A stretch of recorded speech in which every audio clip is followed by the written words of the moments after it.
Neil Diamond, Gold.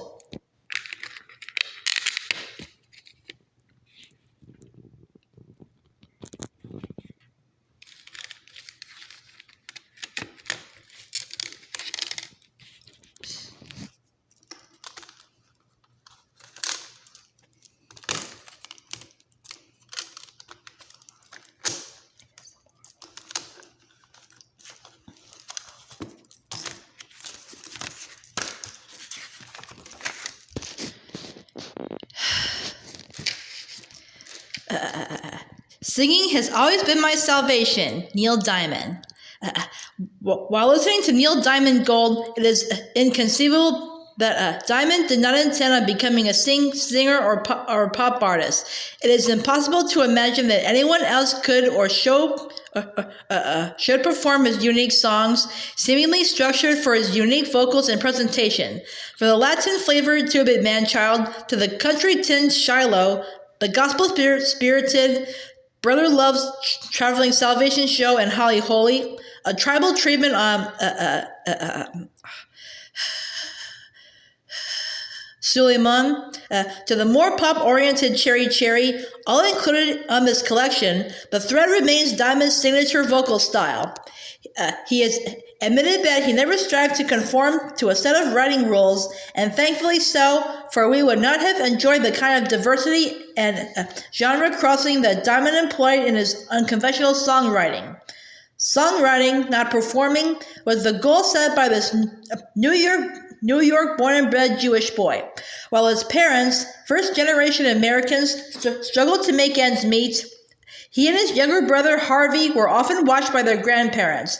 Although his gift should have been obvious by the age of 3, when his father entered him in a talent contest which he won by lip-syncing to the Marriage of Figaro, music was not a career that was expected by the Diamond family. In the mid-40s, Diamond's father was stationed in the Army in Cheyenne, Wyoming. Oddly enough, the environment seeped into the 3-year-old's musical consciousness to come out later in such songs as Shilo, Song Sung Blue, and The Grass Won't Pay No Mind, Solitary Man, Sweet Caroline, and Red Red Wine, a live version herein, complete with steel guitar, as well as many others peppered with varying degrees of country influence. Often, Diamond mixed his country approach with strings and lush backgrounds, creating his unique fusion.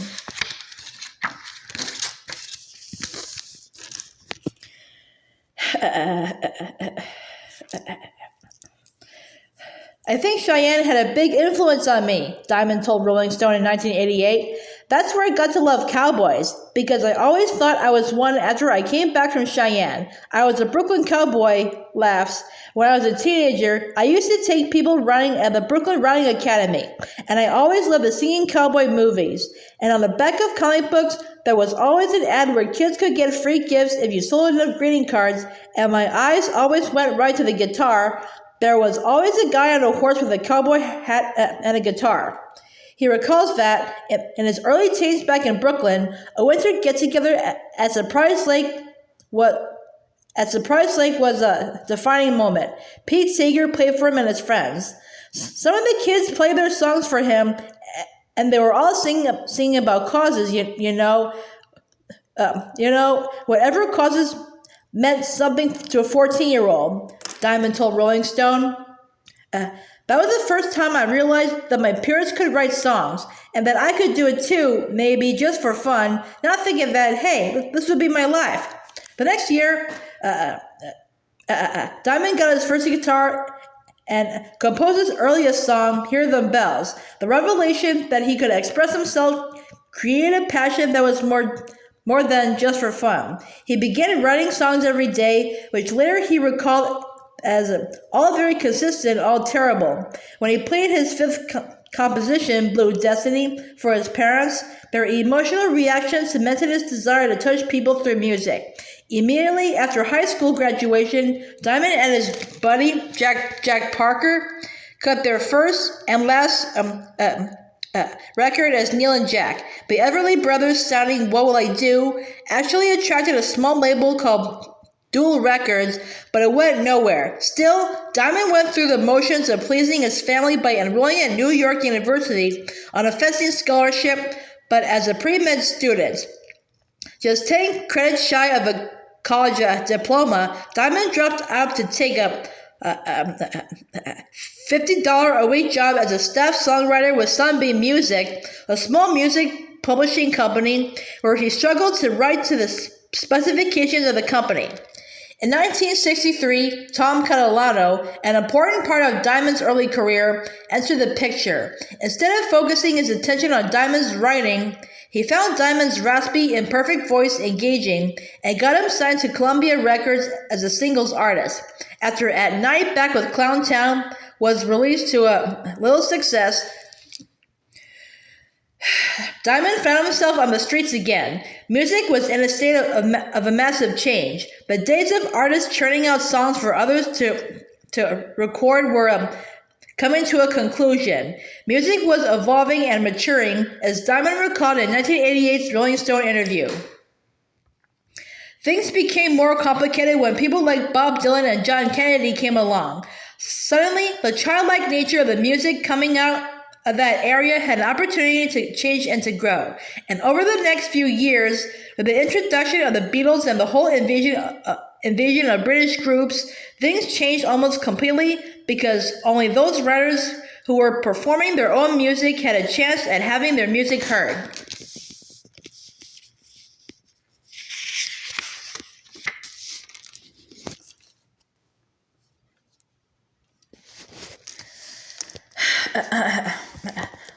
Along with the British invasion came the psychedelic sound of Big Brother and the Holding Company and Jimi Hendrix, as well as the folk appeal of such artists as Simon and Garfunkel and Tim Hardin.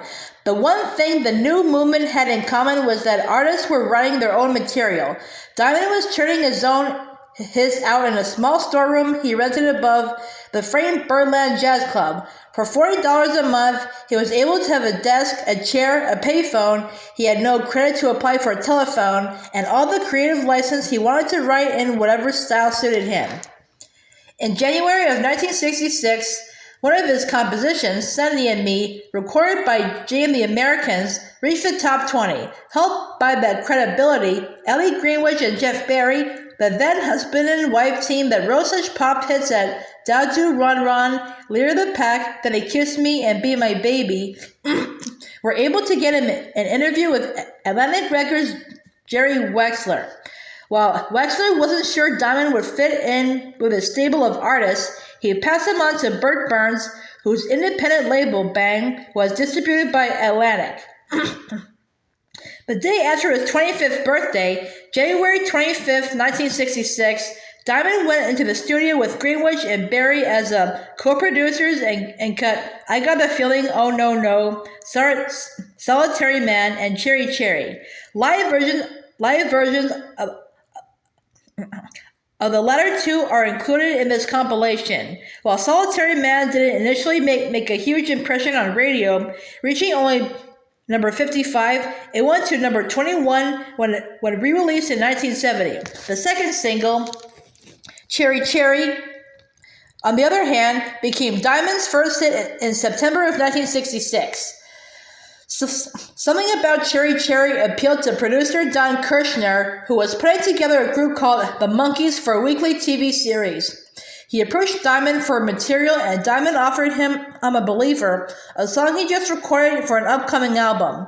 While the Monkees had already had their introduction to the public with a #1 hit, Last Train to Clarksville, I'm a Believer showed the public the group was not just a one-hit wonder. Their single ended up being the biggest hit of 1967, staying at #1 for 7 weeks, and the exposure it gave Diamond was priceless.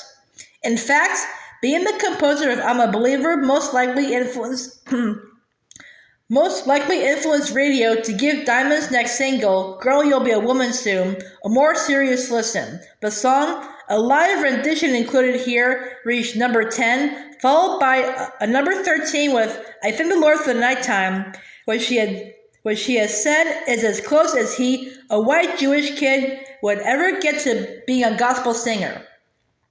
After leaving Bank, Diamond began to seek a new label, and due to his hits, many were interested. The new Uni imprint signed Diamond, and he soon cut his auto,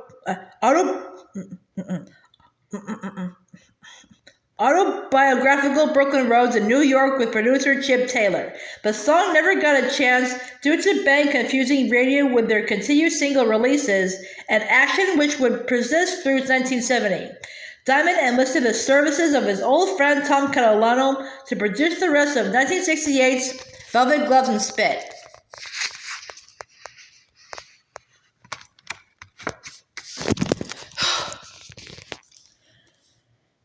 Diamond's 1969 album, Brother Love's Traveling Salvation Show, recorded in Memphis, brought him true notoriety. Originally planned as a concept album, Diamond explained in the Alan Grossman, Bill Truman, and Roy Yamanaka book, Diamond, a biography. I went to an awful lot of revival meetings at one point, and my original thoughts about these guys were they were phonies, and they were taking these people, really taking them. And that was when I first had the idea to do a Brother Love album. But I left it for a while, and when I started to think about it again, I realized that the intentions of these preachers were not really important because they gave these people something. But originally, it did start as a put down, said Diamond of the album, whose title track made it to the top 30. Uni released a new single, Sweet Caroline, in the summer of '69. It reinforced that they had a star on their roster. The cut shot to number 4 and primed audiences for Diamond's follow-up album, Touching You, Touching Me, which featured the top 10 hit Holly Holy. The album also included some of Diamond's more interesting renderings of other songwriters' works. Jerry Jeff Walker's Mr. Bojangles and Joni Mitchell's Both Sides Now are included in this collection, and you can really see how identifiable Diamond's vocal style is. Even as these are such diverse writers because of his treatment, they definitely have complete continuity in this context. 1971's Taproot Manuscript gave us Diamond's first #1 hit, Cracklin Rosie, about an inexpensive bottle of wine. Inspired by a story Diamond heard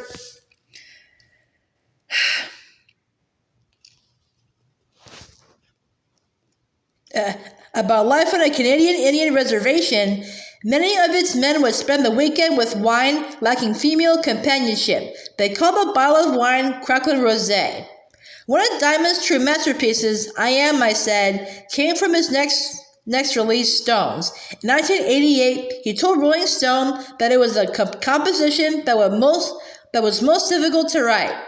It took 4 months every day, all day. I go into my room, I lock the door, and I struggle with this song, he told the magazine. It came out of a screen test that I did for a movie they were going to make on Lenny Bruce's life. And somehow, I did one of the scenes in the morning, and I went back to my dressing room during lunch. I was really depressed because I knew I had done a miserable job. And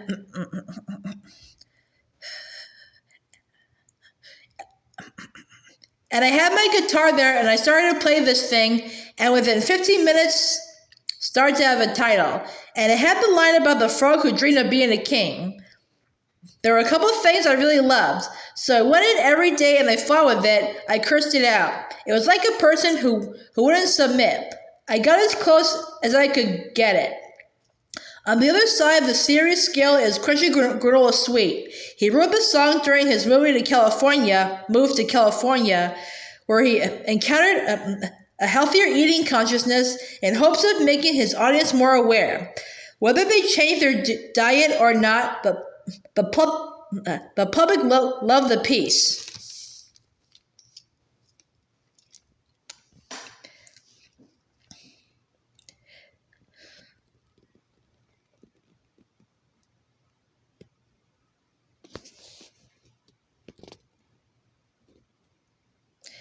1972's Moods featured Song Sung Blue, which was not one of Diamond's favorites, yet it topped the charts for 12 weeks.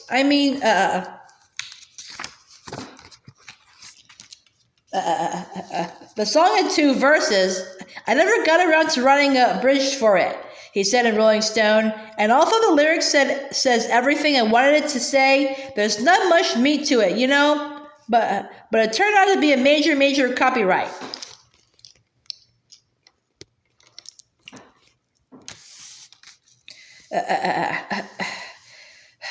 The ballad Play Me, also from Moods, actually got Diamond some ridiculous flack for his use of the non-word brang in the song, but still struck a chord at radio, as did the multi-layered African orchestral Walk on Water, an example of what Diamond does best. Mixing genres of music in his compositions is Diamond's art at its best. He pays no mind to boxes, categories, or the restrictions of writing class. He simply expresses, creates, and performs a true breath of fresh air in a business of music that often feels it must define an artist. It will sooner reject an artist because he can't be classified than encourage his diversity. But no matter what kind of song Diamond writes or covers, his sound is his, displaying his ability to remain diverse. Neil Diamond Gold celebrates his unique creations and the vocals he never thought of supplying as a kid. In my part of town, being a songwriter wasn't the expected thing to do, he told U.S. Magazine in 1981. My friends and family advised me to take a steady job, but didn't realize that music is a passion as well as a profession. Singing has always been my salvation. When I sing, it's my cry in the night. It's my escape valve, as long as I'm accepted. Almost 40 years later, the music lives on. Robin Flans, Los Angeles, California, May 2004. Mixing genres of music in his compositions is Diamond's art at its best. Robin Flans.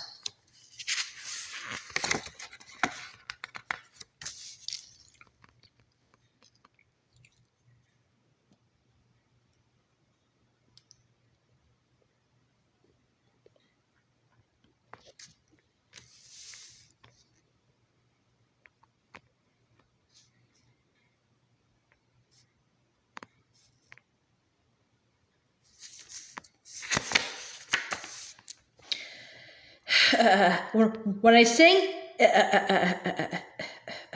it's my cry in the night. Neil Diamond.